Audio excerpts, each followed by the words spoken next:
اهلا معاكم سارة في فيديو النهاردة. هنضيف فيديو جديد في سلسلة وجبة الغداء، وجبة متكاملة في اقل من ساعة. تخيلوا تعملوا الوجبة دي كلها في اقل من ساعة، بدون عجن، بدون مجهود، بدون اي حاجة صعبة خالص.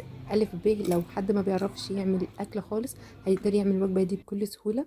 مناسبة جدا لرمضان، مناسبة كمان تضيفوها في العزومات. وهنعمل كمان حشوة لحمة مفرومة رائعة تقدروا تعتمدوها في اي معجنات. يلا على طول ونبدأ نشوف وصفة النهاردة هنعملها ازاي. اول حاجة هنبدأ نعملها وهي الحشوة بتاعتنا، اللحمة المفرومة. هنحتاج فيها نص كيلو من اللحمة المفرومة، عليها حبايتين من الفلفل الاخضر، واكيد تقدروا تستخدموا الفلفل الالوان، بصلة متوسطة، دبس رمان، خل بلسمك، ومحتاجين كمان رقاق الطري او ممكن تستخدموا بديل عنه، عيش الصاج او السبرينج رول او الكريب، ملح، فلفل. والبهارات اللي هنستخدمها هتكون نص معلقة من القرفة، الجنزبيل، الزعتر، البهارات المشكلة، الكمون، الكزبرة المطحونة. في صينية سخنة جدا على النار هضيف عليها معلقتين 3 من الزيت واسيبها تسخن كمان. البصل انا حطيته مع الفلفل في الكبة، فهضيفه هنا واقلب عليهم. رشة الملح هتساعد ان هو يدبل معايا بسرعة.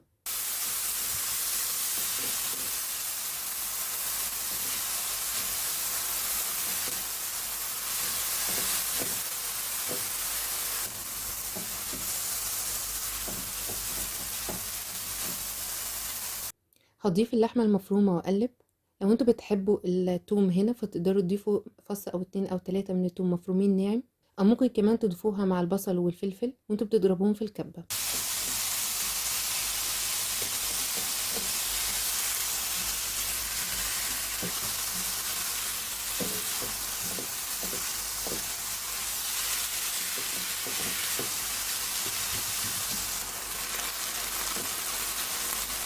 بعد ما وصلت معايا للمرحلة دي هضيف البهارات، اقلب.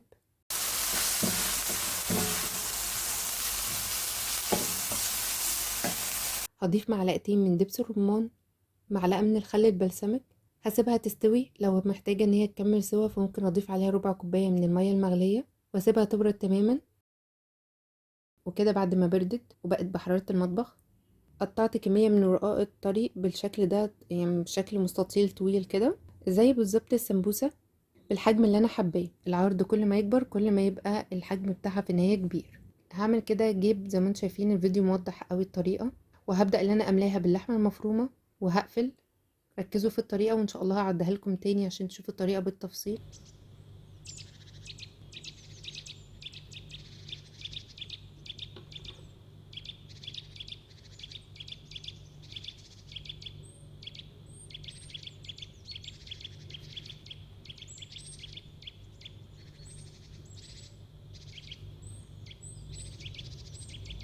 وفي النهاية هدخل الطرف كده بالشكل ده. اما لو مش عندكم الطرف ده او موصلتوش للمرحلة دي فعادي جدا تقدروا بمعلقة من الدقيق عليه حبة من المية نعمل عجينة نبدأ نلزق بيها الاطراف بتاعتنا عشان يطلع الشكل في النهاية مظبوط. وهعمل واحدة كمان معاكم بالراحة خالص.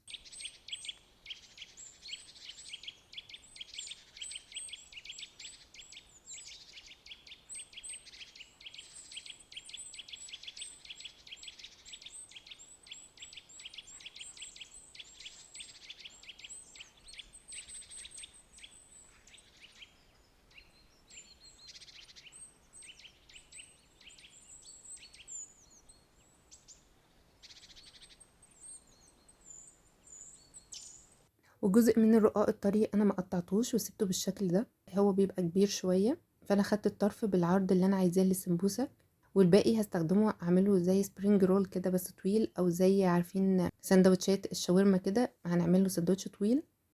هنا انا بدهنها باللبن عشان تبقى طرية معايا. الرقاق الطري غير الكريب وغير عيش الصاج محتاج ان هو يستوي شوية، فالحركة دي هتخليه ان هو يستوي معايا. هبدأ احط الحشوة بتاعتي.